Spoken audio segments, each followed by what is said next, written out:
come a little closer and lend me your ears. Don't worry, you keep yours while I keep mine. In each episode, we'll dig into the major stories, uncover the truth, and retrieve gems from Yahowah's blog. We'll discuss what's right, bark about what's wrong, wag our tails at the thrill of discovery, and take you on adventures through the exciting world we live in today. So, fasten your curiosity leash and get ready. Right then, coming to you with another episode of the Yahowah's Vlog on a Blog. Tomorrow's news, disseminated today. Let's dive in. Yes, indeed. The Wook knows. This is going to be another special edition of the vlog, and that we are continuing our series, the second in many of these series on basics. And the second basic we wish to discuss is something that is completely forgotten among Jews, certainly unknown among Christians, and, well, the Muslims wouldn't know it if it kissed them on the cheek. It's matzah. Matzah is more than a cracker. It happens to be the single most important day thus far in the history of the world. Imagine that. Most important day to God of every day in the history of the universe thus far was the fulfillment of matzah in year 4033 CE, and not one person in a million knows anything about it. And the Jews that claim that, oh, they're Torah scholars and they've had Torah scholars going all that time, not one of them recognizes the purpose of the day or who fulfilled it or what the benefits might be. Pretty astounding, really. And I'm here to tell you, Wookiee knows more than do all the religious combined. But, you know, Rick Wookiee is a smart dog. All right, so matzah, I'm going to begin just by chatting with you about what it's important to know. And then as time permits, we're going to go into what Yahowah has to say. I've just cultivated a few of the statements that Yahowah's made about matzah. And well, I think it's my friend, about 40 some odd pages of notes. It's just a brief 40 pages. It's a brief 40 pages. And so I just happened to have collected, as I say, a small amount of Yahowah's comments about matzah. And it's 40 pages long, which at this kind of a program would only take us about 4 hours to get through. So get comfortable. No, we're not going to go into that kind of detail. Matzah is, for you and for me, the single most important day of the year. What just is been butchered, what has been butchered by the religious, is that Passover is not a 7-day holiday, and matzah is not an ingredient for Passover. And that in Christianity, they have their man god, Twinkle Toes, that manages to do the impossible. He's not only serves as the Passover lamb without ever mentioning Passover, but the lamb comes back to life. So it's a special version of Passover where rather than the lamb being sacrificed to give everybody else life, the lamb himself comes back to life. You know, special Twinkle Toes versions of man godism, if you will. But what everybody seems to miss, because in Christianity, the man god, this mythical Jesus, well, God, it was really a taxing day on Passover. So he needed a good long nap. So he went into the tomb and he just napped on matzah. And that way he, on Easter, which is named after Ishtar, the goddess of Babylon, could do a resurrection act. And well, that sort of misses the entire purpose. In fact, that would be the antithesis of the purpose. God condemns everything that came out of Babylon, and therefore there was no Ishtar day.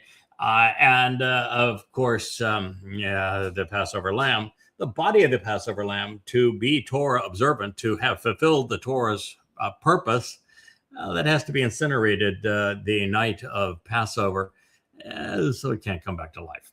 Yeah, well, so they missed that. But there is the myth in Christianity that, oh, Jesus went into hell. Now, how could God go into hell? I don't know. They don't bother to explain that. And they don't have any testimony in their New Testament to suggest it's true. But, you know, the whole myth of Jesus is a conglomeration of identity theft, stealing from Dowd. So there's little bits and pieces that occasionally are woven into the story. Now, in Judaism, they get Passover all sorts of wrong. They make Passover a 7-day holiday. They make no association with matzah other than it's a meaningless ingredient during the process. There is no chag matzah. There's no celebration of a mikra or a moed known as matzah. They have no clue what that day represents. And so it's a mess in Judaism. And that's a real problem, because one of the reasons that God makes such a big deal over matzah, and he says that matzah is the essential day. He says that matzah, even celebrated, it's a Shabbaton, which means that it is to be treated as all things pursuant to the Shabbat. He calls it the mikre, the day to be called out. It's the day of days. And it's because after fulfilling Pesach as the AL, as the Passover lamb, Dowd, and it was King David who came back to fulfill these days per his own admission. Dowd's body fulfilled Passover as the lamb, allowing the Romans to crucify him, which he explained vividly in the 22nd Psalm, talking about exactly how crucifixion would kill 600 years before crucifixion was invented. And we have a copy of this scroll dating to several centuries before Dowd actually fulfilled it. I mean, prophecy doesn't get better than that. And of course, we have copies of Daniel dating to 4 centuries prior to that timeline being fulfilled, where Gabriel, who is Dowd, told us the exact day in 33 CE that he would complete the promise of chag matzah. And it doesn't get better than that, folks. If you're looking for absolute proof, that's it. So here is Dowd. He has sacrificed his disposable body, his bashar, to fulfill Passover as the lamb, but that didn't kill Dowd. You know, this idea that that God died is been absurd in Christianity. I mean, it's just so utterly ridiculous. It's a mystery. There are 5 Christians, much less 2.5 billion of you out there. God cannot die. Men cannot kill God. So no one died on Passover. They said, well, you just said that Dowd suffered crucifixion. That sure as heck killed him, right? Killed the body. This fascination that the religious have with the body, it keeps them from understanding the great depth of the story that Yahweh is telling. They miss everything that's important.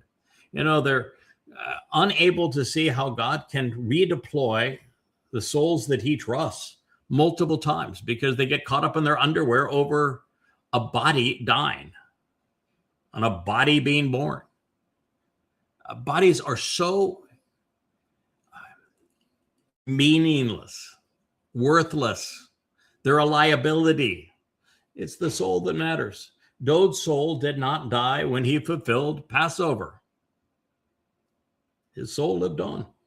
Now, his soul had a lot of work to do after fulfilling Passover by sacrificing his disposable bashar body, because after opening the door to life as the firstborn on Passover, Dowd's nephesh soul carried our guilt into Sheol, which is equivalent to a black hole, a place where nothing can be seen, where nothing escapes, total darkness. And he deposited it there.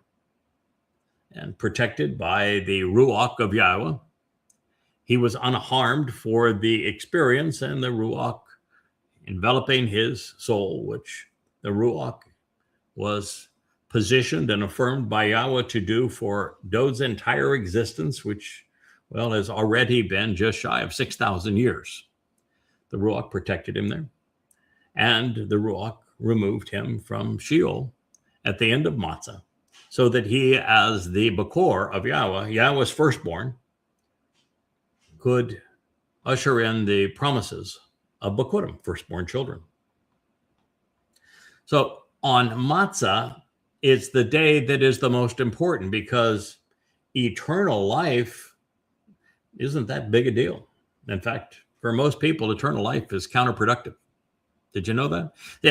If religious Jews celebrating Passover without matzah, or Christians with this pretense of a man god being killed on Passover and taking a nap on matzah, if they were to fully benefit from that sacrifice on Passover, it would be the worst possible outcome. They would become immortal, but still slathered with their guilt, and therefore prohibited from approaching God. And if you are estranged from God because of your guilt, and you are immortal, there's only one thing that God can do with you. He can't, at that point, dissipate your soul. You have to send you to Sheol.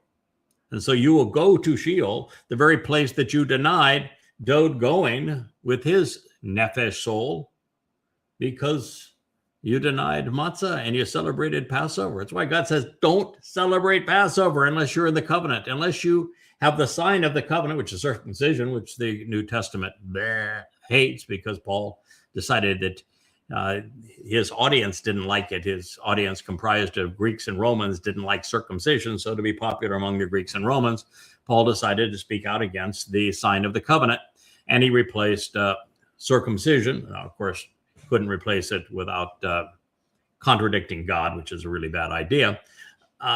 We replaced it with baptism, which was part of the rituals of the Roman Catholic, soon to be Roman Catholic Senate. The Sibylline oracles were the source to which he sold the idea of baptism. So bottom line here is that if you don't understand matzah and you celebrate Passover, you're in a whole world of hurt. You've made your soul immortal and still slathered with your religious and political guilt, and therefore destined for Sheol, hell, whether you believe the place exists or not. That's what you've done to yourself.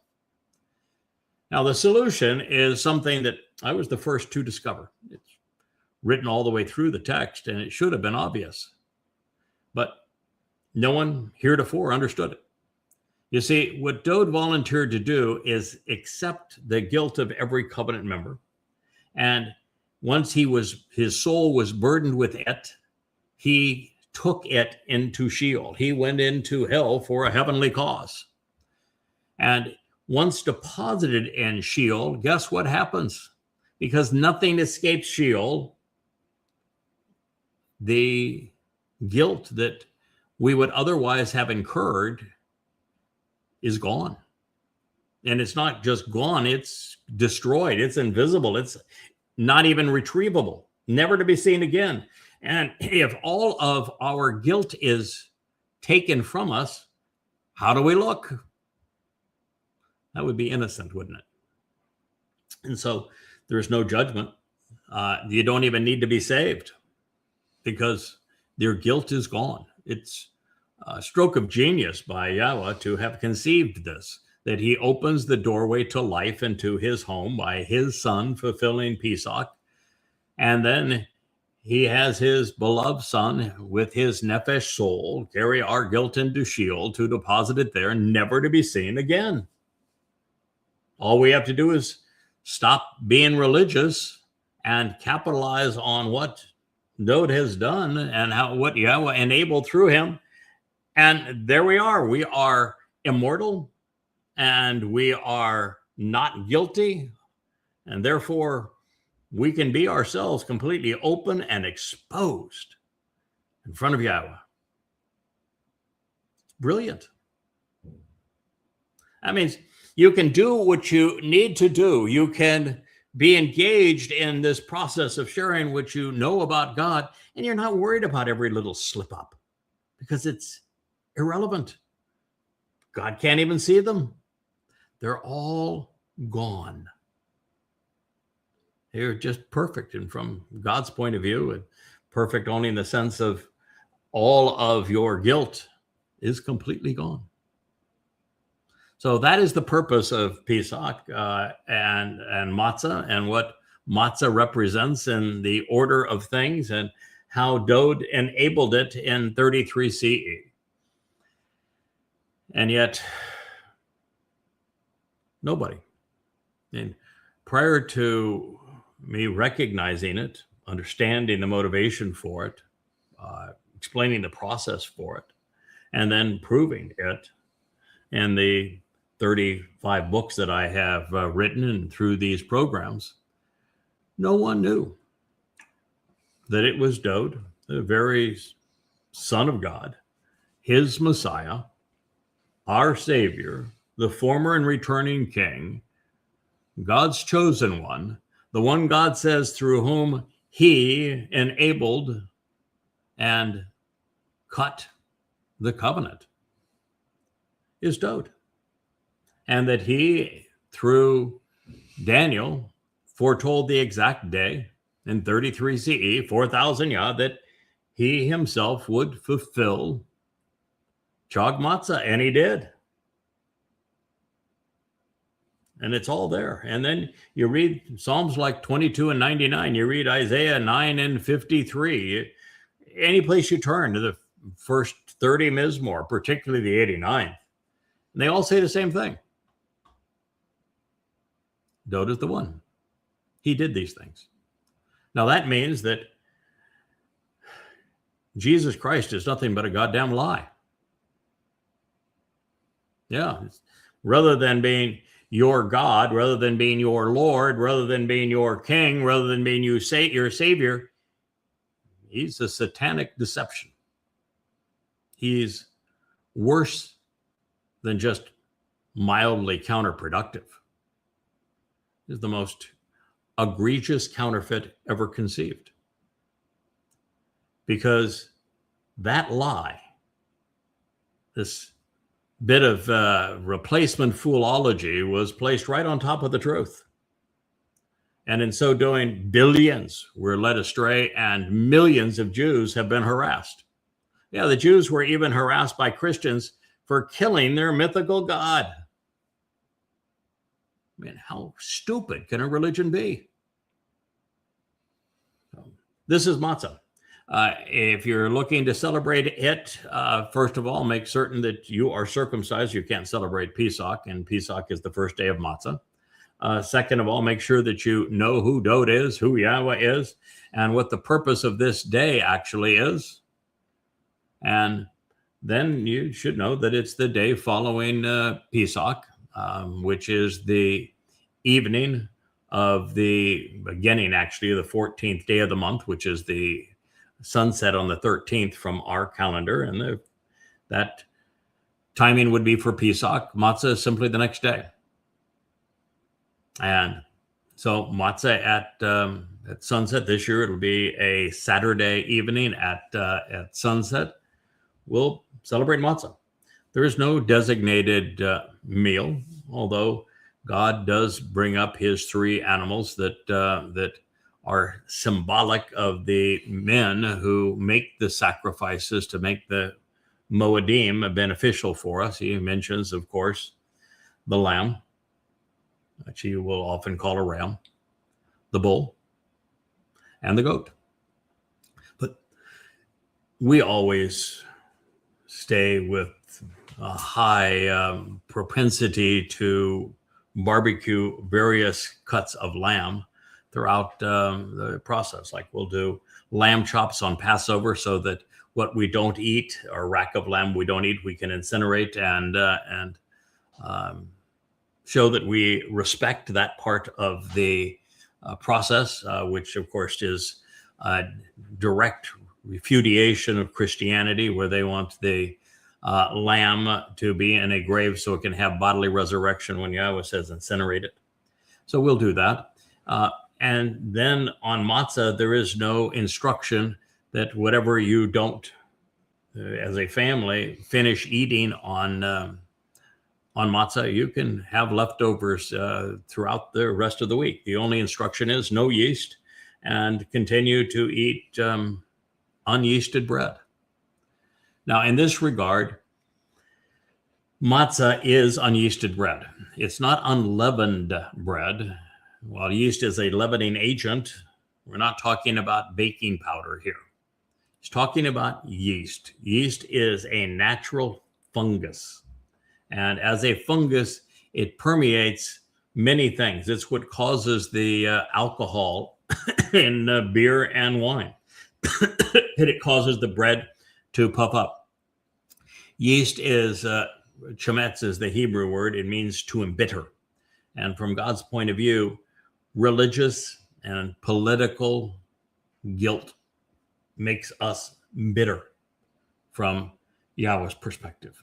And so it's the yeast that is symbolic of religion and politics that God wants removed from our souls so that when it's carried to Sheol, we're not just constantly doubling down and adding to the burden, that we stop being religious and political and allow on matzah Dowd to carry our guilt away, and therefore we are innocent from God's eyes.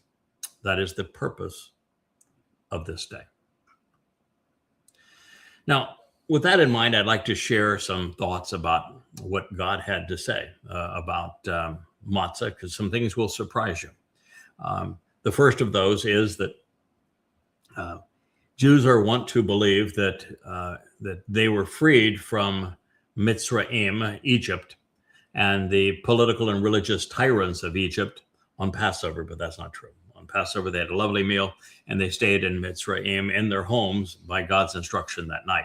They did not leave the political and religious harassment of Mitzrayim, which means crucibles of man's political and religious oppression and trouble until Matzah.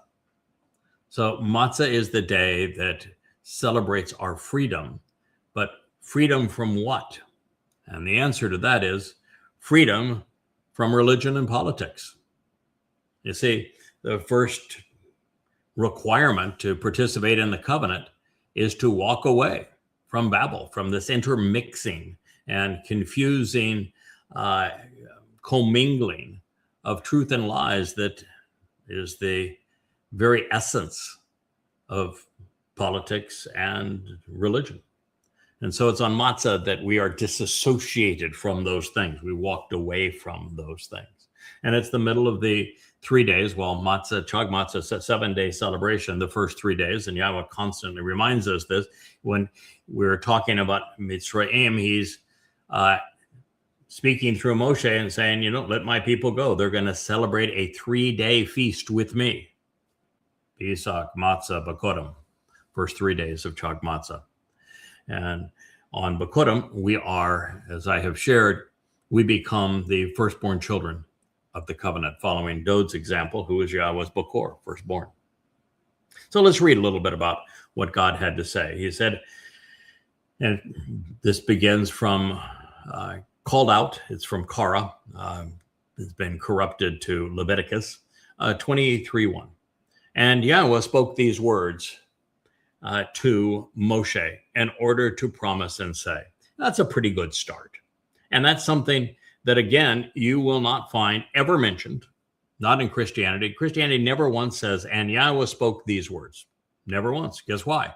Because Yahweh never spoke any of the words that became the Christian New Testament, not one of them. There is no mention of Yahweh and no statement, and Yahweh spoke these words, ever. But when you read the Torah, prophets, and Psalms, what you read very often is Yahweh said, Yahweh spoke these words. This is what Yahweh conveyed. It is ubiquitous in the Torah, prophets, and Psalms, and it is non-existent in the New Testament and the Talmud, because Yahweh didn't inspire either.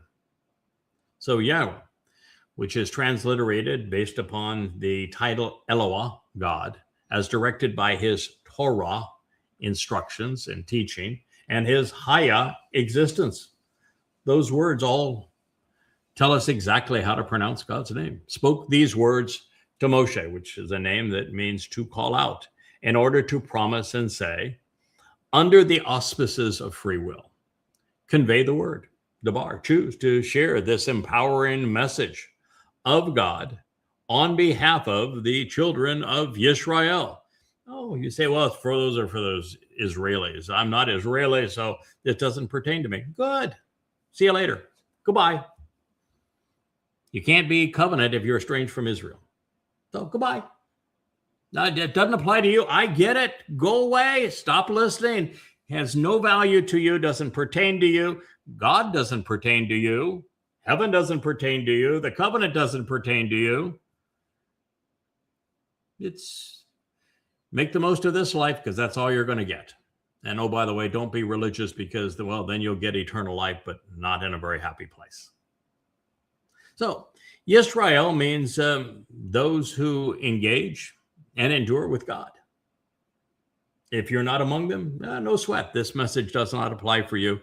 Turn the page, go listen to somebody else. There's lots of anti-Semites out there and religious wackos that will tickle your ears, I'm sure. So speak to the children of Israel, of God, on behalf of the children of Israel, and say to them, the Mowedym. The Mowedym. Where do we hear that? Where's the first time that Mowedym appears in God's voice? I know. Do you know what the first time Mowedym appears in God's voice? In fact, if you're listening to this, do you even know what a Mowedym is?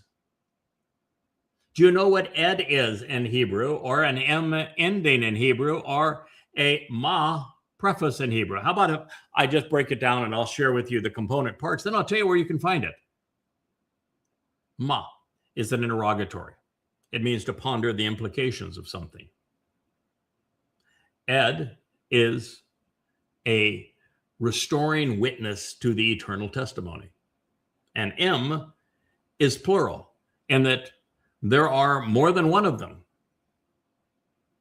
So the Mowedym, the eternal witnesses to the restoring testimony of the appointed meeting times.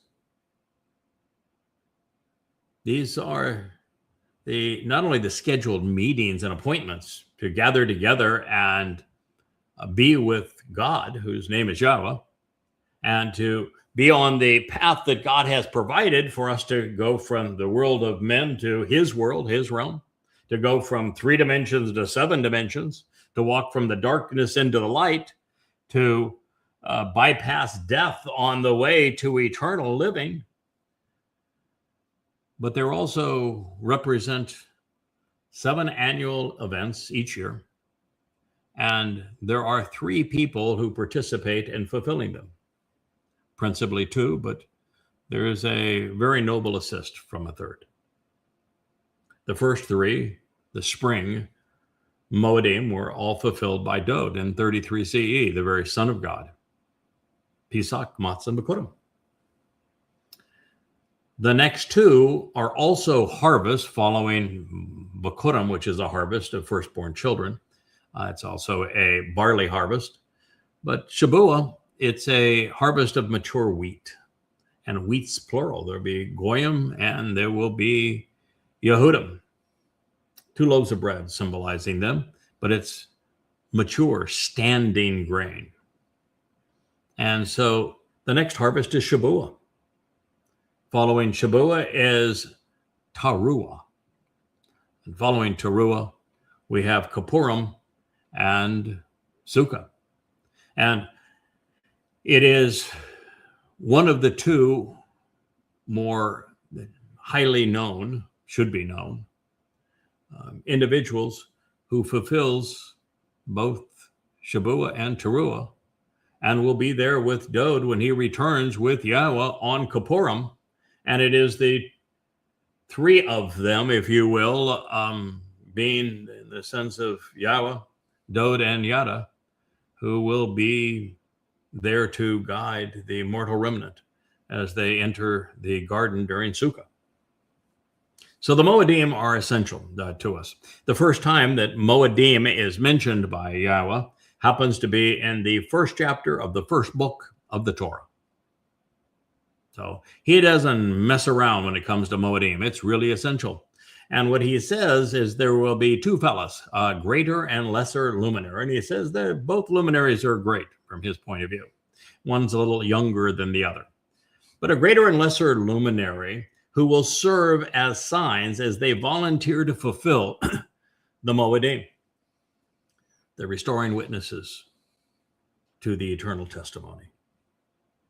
That's what we're talking about here. And without these luminaries serving to fulfill the Mowedym and directing your attention to them as signs, there's no way to approach God. There's no way to know him, no way to engage in a relationship with him, no way to enter heaven. Your body is stuck on earth for whatever period of time it lives, and your soul will either dissipate to nothingness or endure an eternity in Sheol, depending on how religious or political you may have been. So the Mowedym, these restoring witnesses to the eternal testimony, are to show the way to the benefits of the relationship, Asher. You are continually and genuinely invited to attend. Kara.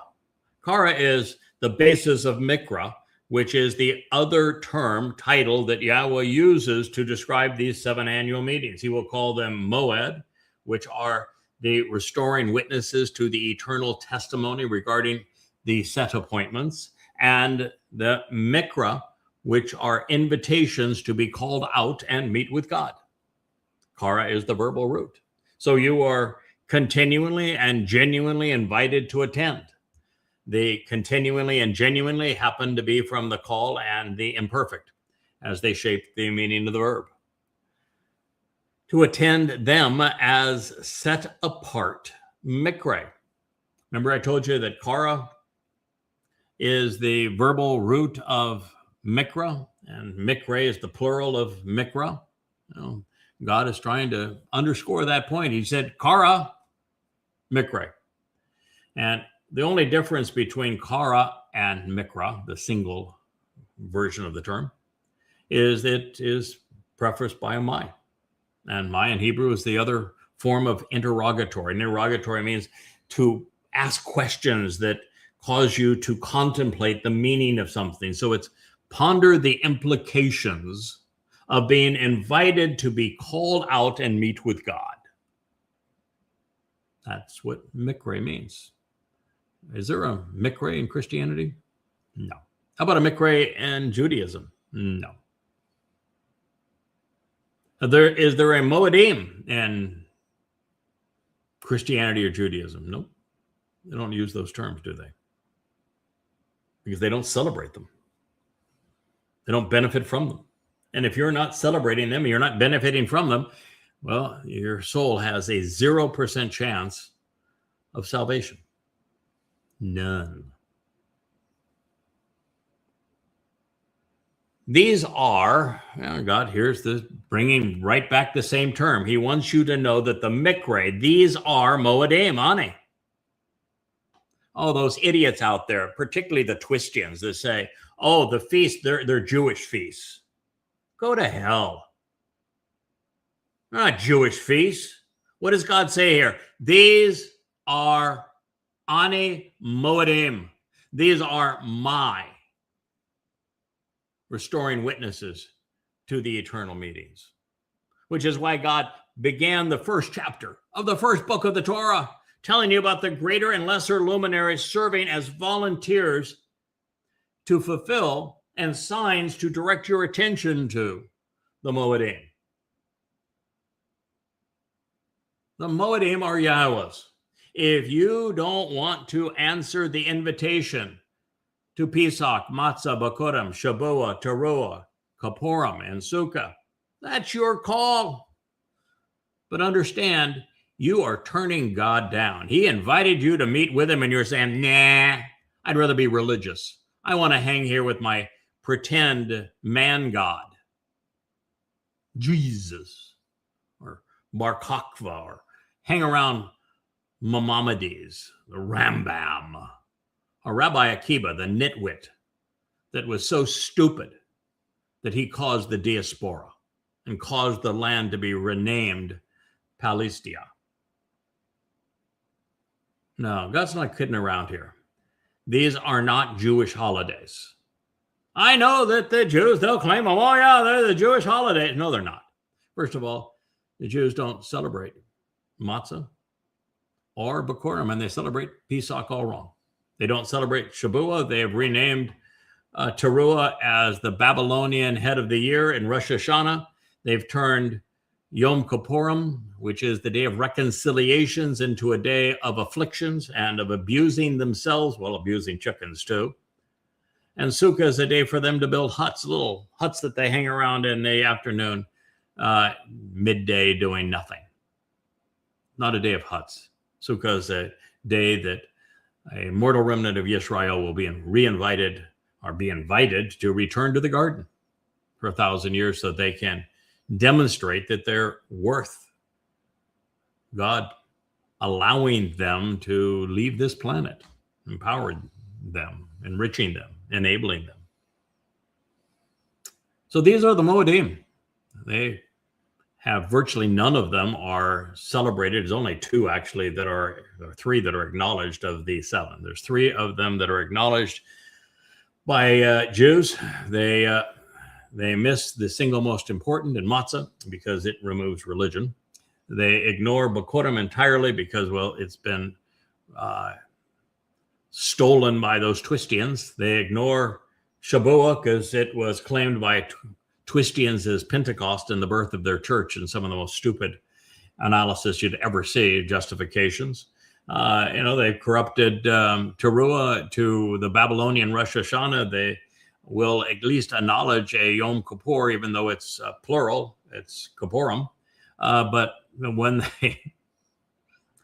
they do it, they turn it into a day of affliction as opposed to a day to reconcile the relationship and a homecoming. And they've turned Sukkah into running around with some sour fruit and the four species and building huts. It's stupid. But these are the Mowedym.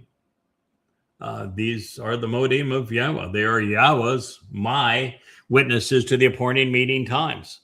Then this says for 6 days, she shall act in the service to the spiritual messenger. There is a malach. A malach in Hebrew is a spiritual messenger. It's not always a spiritual messenger, though. A malach can be an individual, and very often is an individual. And the ending doesn't make the term necessarily feminine. There are many, many, many titles that Yahowah applies to men that have the ending. And what he typically means by it, if it's a title and it has the ending, is that the understanding of what is happening here in terms of being an envoy, messenger from God, is that in the ending, it is more comprehensive. It's just like if you're a man, by the original design, you're exceptionally reasonable, but maybe not very emotional. Your ability to express emotions may be truncated. If you're a woman, you may have lots of compassion and be quite emotional, but may not be quite as rational. Was the original design anyway. But by taking a masculine term and putting the ending at it, it's like creating a person like Dowd. And what you see in Dowd is he was exceedingly cerebral while also very passionate and emotional. So it's a way of taking a word and making it more comprehensive. So this is an exceedingly important messenger conveying the message of God that is spiritually enabled, the Malaka. Then on the seventh day, there will be a Shabbat observance, a Shabbaton. Shabbaton is important for you to know here. And I know I'm going way past what we would normally consider, all right, just give me the basics of what matzah represents. But I want to use matzah as a special case where we take something that is essential to your knowledge and show how much can be understood about it. And here God is saying it's a Shabbaton. The reason Shabbaton is important for you is that there are many words that God uses that have the own ending. Zikaron is an example. Elion is another example. When God uses Shabbaton, he is telling us something that's important. There's another place where he uses Adam, and he has the own suffix placed at the end of Adam. So in Shabbaton is the first place you're going to encounter such a thing. And what it tells you is that the own ending means that it's everything that pertains to a Shabbat. So a Shabbaton is to consider everything associated with the promise and purpose of the seventh day, Shabbaton.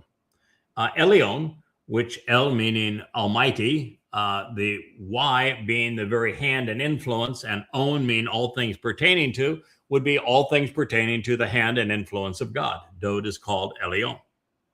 Zakaron, Zakar would be a memorable man, and Zakaron would be all things pertaining to the most memorable of men. When God says of Dowd, the first time we're introduced to him, just the moment he introduces Dowd by name, he said that Dowd, the single most important trait for us to understand about Dowd, is that he is all things pertaining to Adam. Adam, Mon. All things pertaining to Adam. Dowd was Adam. Adam is Dowd. Same soul. Very important lesson. I hope that it resonates with you because it's exceedingly important for you to understand it so that you can understand God's message.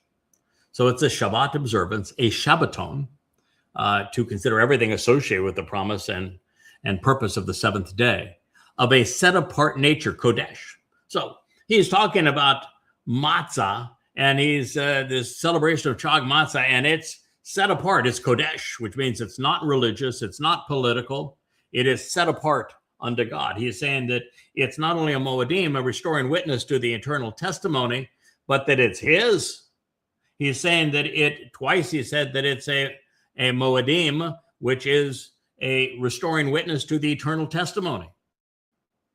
He says that it's a Shabbat and a Shabbaton, all things pertaining to the message of the seventh day and of God's promise. And then he says it's a mikra. It is an invitation to be called out and meet. He has unloaded the full McGillicuddy of affirmations of a day. Just throw in McGillicuddy. It's not actually a Hebrew term. And then he says that, guess who? The Malaka, this heavenly implement, this envoy who is spiritually empowered, will be occupied with the business, the mission, and the purpose of this day, doing everything such that you do not have to do anything. Yeah, that's the thing. I'm asked all the time, what do I need to do so that I can do Passover and Matzah correctly? And I said to you, you need to understand that Yahowah working through Dowd and then conveying the message through the Malaka and the Zakaron have done everything that needed to be done correctly and have conveyed it accurately. Benefit from it. Listen, think, understand, and then respond. You know, we have this marvelous example in Hezekiah. They lost the Torah for years. They became very religious. A copy of the Torah comes up. It's really rough times, and the province of Yehuda, the kingdom of Yehuda, the kingdom of Israel, the northern kingdom is already gone. The Assyrians have done them in. And now you've got the Assyrians coming down, and they're threatening Jerusalem as the capital of Yehuda. And they find a copy of the Torah, and Hezekiah, king, reads it and says, oh, holy crap. I'm sure that's a technical term too, but it says that if we're religious, we're anti-God. that God does not want us to be religious, and we got religious crap everywhere. And he realizes that it's coming up as time to celebrate Pesach, Matzah, and Mowedym, the spring Mowedym. And he tells God, listen, I understand this is what we should be doing. We got to get rid of all the religiosity because there's no purpose of having a day that removes our religious guilt if we're still surrounded by religious guilt. So we got to get rid of the religious stuff. And then once we do, I've got to get enough people, particularly the priests, up to speed so they know how to convey the intent of this so that people can capitalize on it.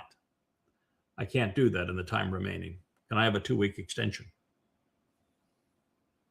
You betcha. No problem. It was so much fun. They said, hey, God, can we do it again? How about if we just do it again? Okay, do it again. God's not hung up on you being precise with your timing. He's not hung up on you being precise with your menu. He is hung up that you know what occurred and how to capitalize upon it. And at that point, they did not know that Dowd was going to fulfill it. We do now. If you want to capitalize on it, you need to appreciate that. So it is a Shabbat observance to approach Yahowah, to live and abide throughout time. You want to know what the mikra of matzah represents? Chag matzah. Chag means it's a party, a celebration. It is a Shabbaton, a Shabbat, all things pertaining to the promise of 7, a Shabbaton, to approach Yahowah and to live and abide throughout time. It's an invitation to meet with God. It is a restoring witness to the eternal testimony. And if you're a Christian, that's all tossed away because Paul hated God. He hated the Towrah. He hated all of this.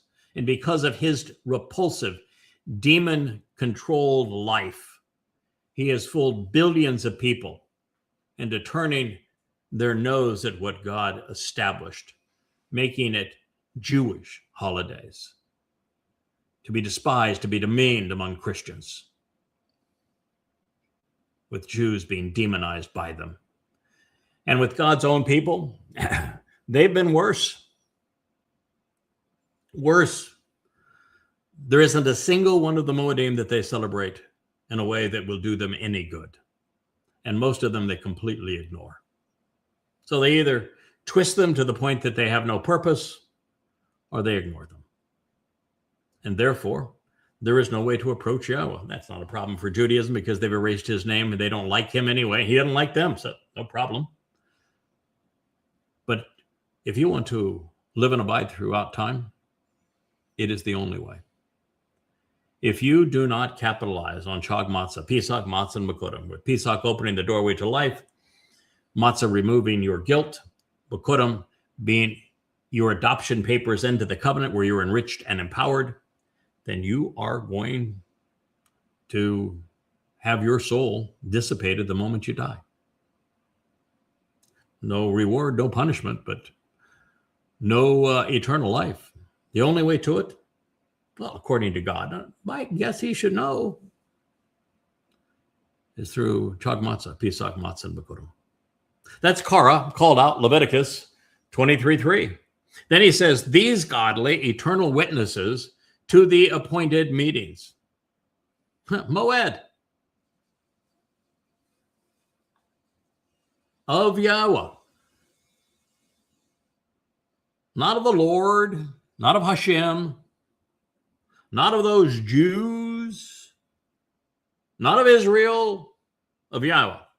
These godly, Elie, eternal witnesses to the appointed meetings, these restoring witnesses to the everlasting testimony of Yahowah are set apart, which means they are not religious. They are not political. They're uncommon. Separating. Invitations to be called out and meet. Mikre. It's welcoming summons to read and recite, to call out, to pronounce the name, and to proclaim the purpose of the relationship. Mikra from my, to ponder the implications of kara, being invited, being summoned, meeting, greeting, being welcomed, being called out, reading and reciting. Which to receive the benefits of the relationship, Asher. You are invited to attend, to be called out and to be welcomed. Kara. I mean, God has done everything he can to tell you the basis of the words he's using. And yet the religious have screwed all of this up. You are invited to attend. You've been summoned to be called out and to be welcomed, drawing near through them at Mowedym, at the appointed time of the restoring witnesses to the eternal testimony. Kara called out, never should have been called Leviticus. 23:4. I mean, if that doesn't get your attention, then you're just in the wrong place. I mean, I'm doing this program to help people understand the basics of coming to know Yahweh and engaging in a relationship with him. And matzah is the basic of basics. And yet, if you think they're Jewish holidays, you don't think it matters, you think your Jesus Christ solved all of that, I mean, please go away. Now, I'd shut your effing mouth, because if you open it and you protest otherwise, you're going to punch your ticket to hell. These are not Jewish holidays. They haven't been nailed to a cross. They are God's instructions, and he does not change. He says they are eternal for all time. Now, I'm not trying to sell you on them. If you're uncomfortable with it, again, go away. I am not inviting you to them. I'm telling you they're God's invitations. You either respond or you don't. And you don't get to say, yes, but. You don't get to negotiate and say, I still want to be a Christian. I'm going to find a Christian interpretation of this. Well, what if I rename Jesus as Yeshua or Yeshu or whatever they want to chew him? No, you don't get to change them. They are God's. He and his beloved Son, and soon their chosen herald, paid dearly to deliver these invitations. And you don't want to capitalize on it? That's fine. We're not looking for quantity, but instead for quality. So, in the first month, Kodesh, time of renewal, on the 14th day, for the purpose of understanding, bien. Bien is a word that says, if you want to comprehend something, you need to make the connections between things that enable that. If I give you a formula and you know one aspect of the formula, but you don't make the connection between each ingredient and element of that formula, you are never going to understand the conclusion. And if I even give you the answer, but I don't tell you the formula that got us there, won't be of any benefit to you. You won't comprehend it. That's the whole idea of these basics. I could give you the answer. I could say matzah is the celebration of Pesach, matzah, and Bikurim, and it is on the 15th day, which it begins at the 14th day at sunset of the first month, which is Abyb, and it is called un-yeasted bread, which is to remove yeast from our souls, and it is the means that God devised to purge our souls of guilt. Not one person in a billion could capitalize upon it. Because to be in, you have to have a foundation of knowledge, and then you have to have the wherewithal to have somebody explain to you the connection between these various things, like the words that I have shared with you. And then when that happens, you're in a position to go from knowing, which is very rare today, very few people know, to understanding, which is rarer still, by making these connections. So for the purpose of understanding, at twilight, that would be Ha-Arab, at sunset. Sunset is when the day begins, when Passover begins. It begins at sunset. This year, Pesach will begin on Friday evening at sunset. I know that rabbinic Jews are going to celebrate it on Thursday evening at sunset. There's really no justification for that, because the first renewing light on the moon is less than 1% of the moon's surface on 14 days prior to that, which would be the first of Abyb, if it could be seen. And second of all, it occurs after sunset. And anytime something occurs after sunset, it's the next day. So they're wrong this time. It is Friday evening, not Thursday evening will be Passover. And so he's saying that the 14th day of the month at twilight is Pesach, it's Passover. According to that other, who's that guy again? He's so authoritative. I mean, he's acting like he's like the creator of the universe, or it belongs to him or something. Yahowah, that was the guy's name. According to Yahowah, you may want to listen to him. He does just happen to be God. And during the 15th day of this same month, 15th day, it would be the 15th day of Abyb. I shared in our last program how to calculate Abyb, but if you forgot, it is essentially the renewing light on the moon surface that would be observable prior to sunset on the renewing light of the moon that would be nearest the vernal equinox, which is right around the 20th to 22nd of March on our current calendars. And we know this because that's the time when the initial barley harvest, the winter barley, would be harvestable. It could be sickled, is right around this time. It's also the time that flax is in bloom. And so God gave us the time of year based upon these things. So Abyb is the first month of the Hebrew year. It's when the winter barley crop is green, still growing, but ready to be sickled. And it turns out that it's the renewing light on the moon's surface closest to the winter, the spring equinox, in the 20th to 22nd of March. And it can move. It can be 2 weeks prior to that or 2 weeks after that. It can never be more than 2 weeks from that time, because the full lunar cycle is 29.5 days. So it's going to be within 2 weeks of that time, always, without fail. In this particular case, the new moon and the spring equinox, they were almost coterminous. So there's no question as to which month we're talking about. And it's all to approach Yahowah. 7 days you should eat bread without yeast. 7 days. So we've already been told that the first day of this is Passover, the 14th day. And so beginning on Passover, you eat un-yeasted bread. Pretty simple instruction, right? Eat un-yeasted bread for 7 days. And the Chag Matsah is a 7-day celebration. So eat un-yeasted bread for 7 days, matzah. Now, I happen to have an affinity for matzah. You check my house, my office, my kitchen. Which you're going to see there's boxes. I have a special brand that I happen to like, that my favorite, and they're everywhere. And my wife, dear Leah, she is a matzah maker. She makes matzah that is like 10 times better than the store brand. But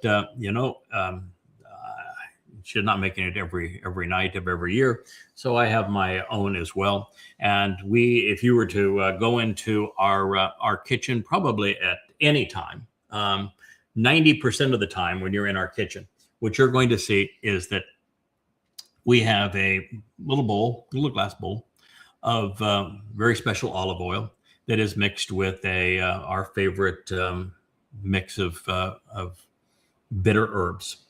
And we eat it for a snack, eat it with dinner, but we have it 12 months of the year. There is no rule here that says you can't enjoy this all year round. It just says for the 7 days of Chag Matsah, beginning on Pesach, 14th day of the first month of the Hebrew year, you are to do this, and we do this during that time, but we kind of have the Hezekiah treatment. We say, yeah, that was pretty good. Like we eat lamb all year round too. So 7 days you shall eat bread without yeast, which, as I say, we have a tendency to expand upon. The first, foremost, and primary day is a set apart and cleansing invitation to be called out and meet. It is a mikra, invitation to be called out and meet. What happens? Somebody hands you an invitation. What do? Do you throw it away? You say, oh God, that invitation, that came from the dastardly Jews, and we hate the Jews because they killed our God. The invitation is now coming from Yahowah, a name you may not recognize, but he just happens to be God. He is offering an invitation to call you out of the world of men, call you out away from the world of religion and politics, and to meet with him. What do you think would be the appropriate response to that? I know, tough question, isn't it? Show up. Show up, respond, huh? Respond. Crying out loud. We're crying out loud. God actually answers the question that I asked, just in case people weren't very bright. He says, you may want to answer the invitation, but that's up to you. You can do what you want to do, but don't pretend that it doesn't apply to you because your Jesus nailed the Towrah to the cross, because there was no Jesus and no such thing has happened. And it's for you to approach, God says, la atam. You shall not consistently perform any of the duties of the spiritual messenger, the malaka. Listen, I was initially drawn to the idea when it comes to this malaka, that maybe because it was malak, which is a masculine spiritual messenger, and that means that person could be an ordinary messenger, a messenger that is representing heaven, a spiritual messenger, or a person who has the very spirit of Yahowah inside of them, would qualify as a spiritual messenger.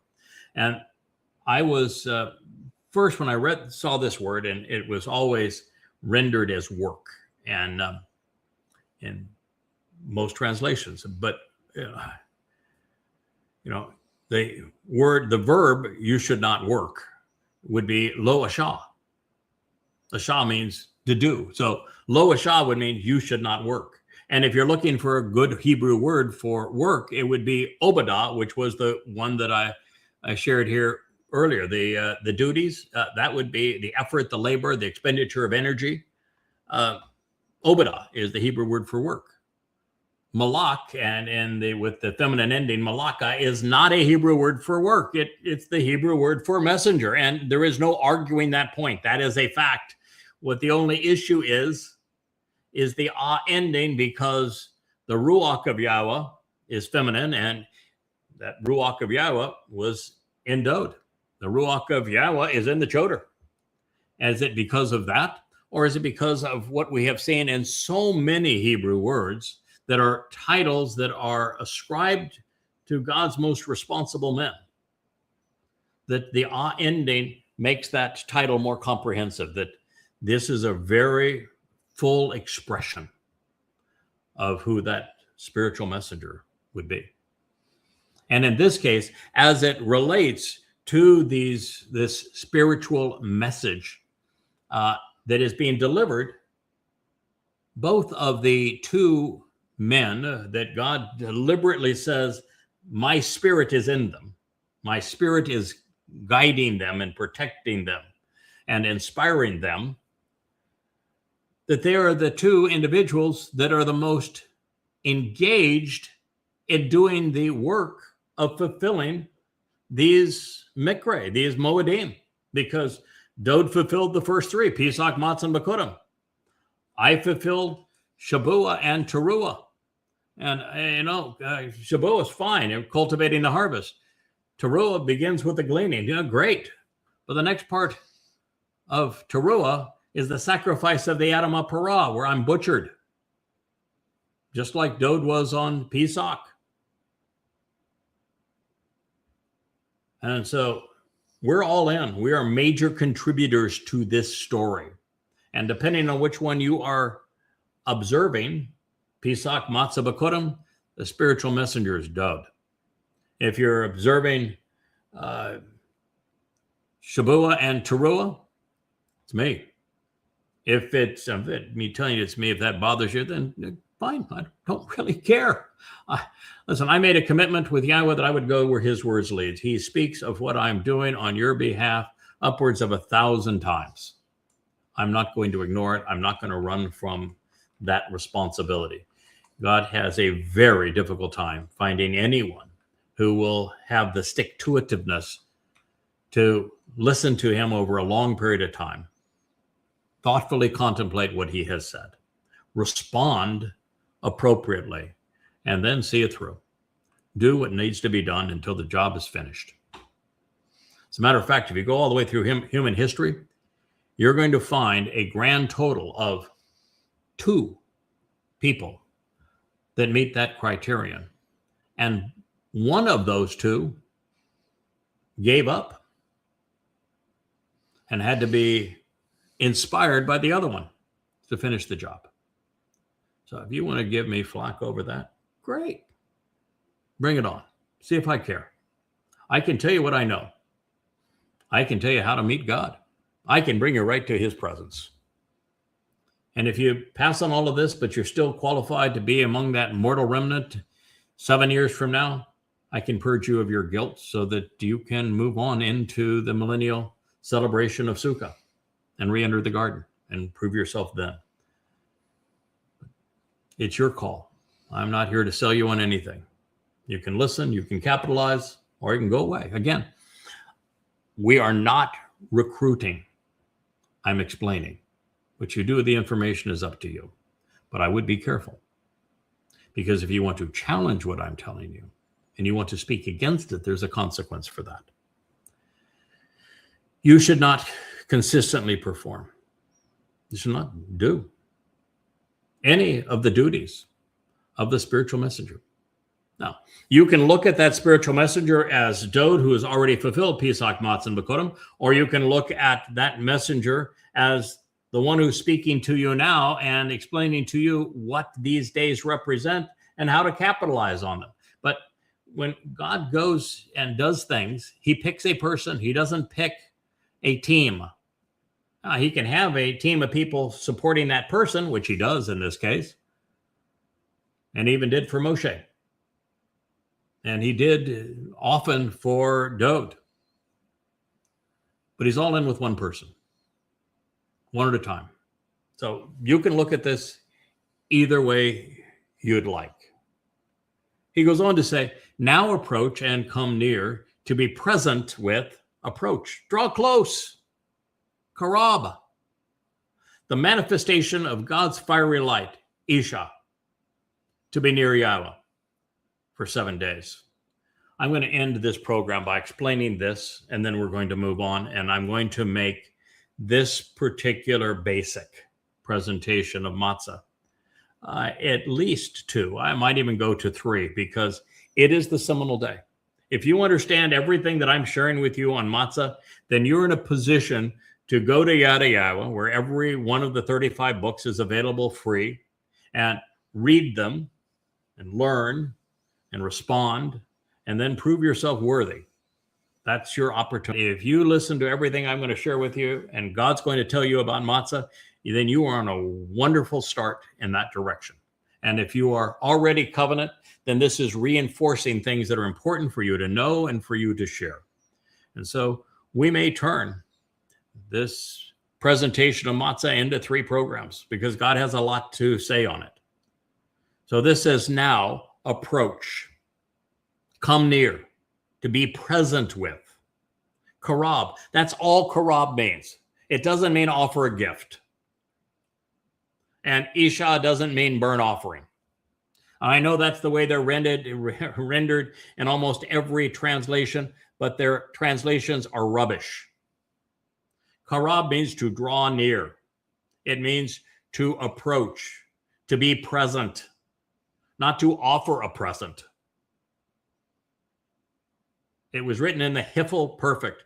And that means that the person who is speaking is encouraging the person who is listening to act in a manner that is consistent with the person who is speaking. The person who is speaking, oh, he's that same God fellow, that Yahweh fellow. He wants us to be more like him. That's what the Hiffel stem would be. Perfect means this is not something that you need to do all the time. This is a specific request for a finite period of time. In this case, it was for 7 days. What is it that we're supposed to approach? It says the Isha. And Isha in Hebrew can mean woman. So my guess is not saying approach the woman. And it can mean fire from a written again with a feminine ending. But what is, again, the lesson of the feminine ending? It's something that I'm positive I'm the first to deduce and sharing with you, but it's because I've been doing this for a quarter of a century. And Yahweh has enabled my understanding with the 7 spirits of Yahweh as articulated in Isaiah 11, if you'd like to check that out. Ishe means all things pertaining to, a more comprehensive appreciation of, a fuller application of the concept of fire. Ish is fire. Isha would mean a more pronounced understanding of the fire, more complete appreciation of the fire and the fiery light, to be near Yahweh for 7 days. Why would God say that? Do you know why God would say, I want you to approach and come near during Matzah, the fiery light for 7 days? Why would he say that? What is the metaphor of fire? He's not asking you to walk into the fire. He's asking you to approach the fire. Ever done a campfire where you've gone out with other people to roast, I don't know, hot dogs, marshmallows? I guess you can't have hot dogs and marshmallows if you're Jewish, because the rabbi said, oh, you can't mix, dairy and meat. But that doesn't have any such rules.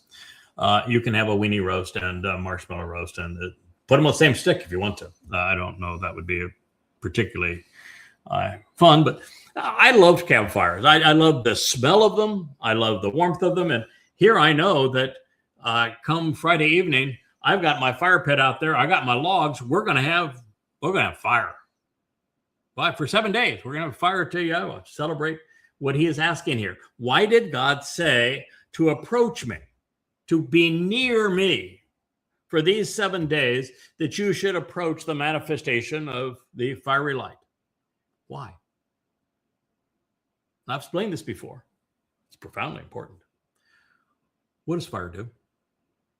Fire takes decaying, dead, organic matter, and it transforms it into energy and light. What is God offering us through Pesach, Matzah, and Bikurim?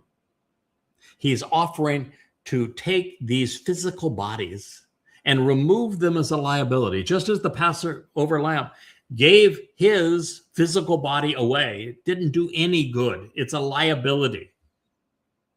And his then nephesh, soul, surrounded by the spirit of Yahweh, the Ruach of Yahweh, was surrounded by a manifestation of light and energy.